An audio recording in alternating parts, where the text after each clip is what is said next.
আমি এটা কিন্তু দেখেছিলাম ইন্ডিয়াতে, হ্যাঁ সর্বপ্রথম ইন্ডিয়াতে দেখেছিলাম। এরপরে আমার কয়েকটা ভাই আমার বাগানে দেখছে, তারাও কিন্তু এইটা কিন্তু অনেকেই করেছে। বাংলাদেশের সবচেয়ে সেরা কমলা, মানে বাংলাদেশের চাষ হচ্ছে সেটা হচ্ছে এই কমলা। এখন আমার বাগানে এই যে ফল হয়েছে, আর এখানে আমাদের পুরো 10 কাঠা জুড়ে এই কমলা চাষটা করা হচ্ছে। বাজারে যে কোনো কমলার সঙ্গে চ্যালেঞ্জ দেওয়ার মতো কমলা হচ্ছে এই কমলাটা।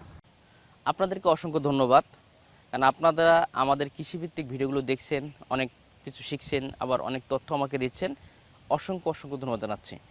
আজকে মনটা একটু খারাপ, যে পরিমাণ বৃষ্টি হচ্ছে, মানে এই মাস জুড়ে পেঁপে লাগাইছিলাম, এই যে পেঁপে গাছের অবস্থা, মানে বৃষ্টির কারণে কিছু কিছু পেঁপে গাছ নষ্ট হয়ে গেছে, মারা যাচ্ছে। তো এই জন্য একটু মনটা খারাপ। তো মাশাল্লাহ এই পেঁপেটা হচ্ছে দেশি একটা পেঁপে লাগিয়েছি, কারণ পরিচর্যা ভালো করা যায়, তো এর মাশাল্লাহ খুব ভালো হয় আলহামদুলিল্লাহ। এই যে ফুল দেখতে পাচ্ছি, এইছে ফুল আইছে। আর এটা আমাদের কমলা।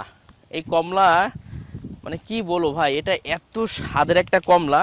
কমলাটা দেখেন, কমলা কিন্তু হয়েছে ঠিক আছে, তবে আমাদের ভুলের কারণে, কারণ এবার গাছের যে গ্রোথ ছিল ভরপুর কিন্তু কমলা হতো, কিন্তু একটু ভুলের কারণে আমার কিন্তু এই কমলাটা হয় নাই। আর এই কমলাটা যেটা আপনারা দেখতে পাচ্ছেন, আমরা যেহেতু বিভিন্ন জায়গায় যাই কাজের সুবাদে, তো এই কাজের সুবাদে যেতে যেতে আমরা কিন্তু এই কমলা সন্ধানটা পেয়েছিলাম এবং আমরা সেটা খেয়েছিলাম সেখানে। এবং আলহামদুলিল্লাহ আমার যে ভাই পিছনে আছে এবং আমি দুই ভাই ছিলাম, তো আমরা এই কমলাটা যখন আমি খাই তখন দেখলাম যে বাইরের যে কমলা, মানে তার থেকেও এত সুন্দর স্বাদ, বিশ্বাস করবেন না, আপনারা কল্পনা করতে পারবেন না এত সুন্দর স্বাদ। তো তখন ইনশাল্লাহ আমরা বলেছিলাম আল্লাহ যদি কখনো তৌফিক দান করে ইনশাল্লাহ আমরা ছোটোখাটো একটা বাগান করব। তো আমাদের এটাও কিন্তু বেশি বড় প্রজেক্ট না, আমাদের এটা মাত্র 10 কাঠায় এই কমলাটা লাগানো। তো আশা করছি সামনের বছরে ইনশাল্লাহ ভরপুর কমলা হবে, কারণ ভুল থেকেই তো শিক্ষা গ্রহণ করতে হবে। কারণ এই যে বিভিন্ন ভুলের কারণে আসলে এটা আসে নাই, নাহলে এরকম প্রচুর পরিমাণে ভরপুর কমলা এবার ইনশাল্লাহ আমাদের বাগানে থাকতো। আর এটা পাকার পরে কেমন হয়, বাজারের মতো হয় কিনা, A to Z আপনাদেরকে দেখাবো ইনশাল্লাহ। মানে এত সুস্বাদু একটা কমলা, আপনারা না খেলে বুঝতে পারবেন না। আপনারা মানে কি বলবো আর কি ইনশাল্লাহ। আর যেটার জন্য আসলে ভিডিও করা, এই যে গাছগুলো, মানে ওই সাইডে একটু গাছটা ভালো ছিল, যেটা পানি একটু বাদে কম, এই সাইডগুলো দেখছেন গাছের অবস্থা, গাছ শেষ। তারপরে এই যে বাতাসে একটা গাছ ভেঙে গেছে, আবার এদিকে একটা অবস্থা শেষ, ঠিক আছে।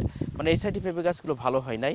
তো এটা দেওয়ার একটা কারণ কমলা যেহেতু এবছর হয় নাই, তো চিন্তা করলাম যে এর ভিতরে মাছ বরাবর কিছু কিছু পেঁপে দিয়ে রাখি। কারণ কারণ এখন তো এখানে ইনকাম নেই, তো আমার যাতে আয় হয় কিছু টাকা, যার জন্য পেঁপেটা লাগানো। তো যাক, এখন আল্লাহ যেটা করবে তার উপর তো আসলে আমাদের হাত নেই, কারোর হাতই নেই।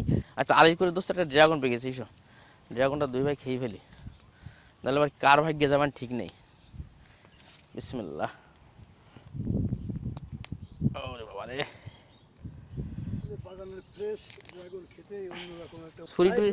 ছুরি টুরি কিন্তু নেই, কারণ আমরা আছে আমাদের ওই বাগানে সব কিছু আছে যেটা ড্রাগন প্রজেক্টের, আর এখানে কিছু নেই।